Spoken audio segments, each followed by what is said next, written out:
বিজয়নগরে হেরে কাকাবাবু রিটার্নস করেছে আবার।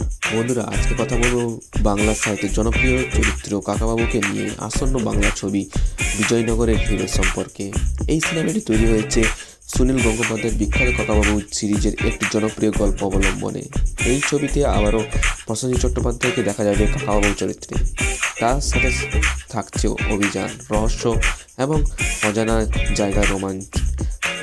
বিজয়নগরের হিরে মূলত একটি অ্যাডভেঞ্চার থ্রিলার, যেখানে ইতিহাস, গুপ্তধন আর বিপদের মুখোমুখি হওয়া সবকিছুই একসাথে দেখা যাবে। বিদেশের লোকেশনস, রহস্যময় পরিবেশ এবং কাকাবাবুর বুদ্ধি এবং সাহস, এই দুই সব মিলিয়ে ছবির আকর্ষণ। যারা কাকাবাবুর সিরিজের বই পড়েছেন তাদের জন্য এই ছবি হবে একটা নস্টালজিক এক্সপিরিয়েন্স, আর নতুন প্রজন্মের দর্শকদের জন্য এটা হতে পারে একেবারে নতুন অ্যাডভেঞ্চার্স। বিজয়নগরে হিরে রহস্যপ্রিয় আর অ্যাডভেঞ্চার্স ভালোবাসার দর্শকদের জন্য একটা মাস্ট ওয়াচ বেঙ্গলি মুভি হতে চলেছে। আপনি কি কাকাবাবু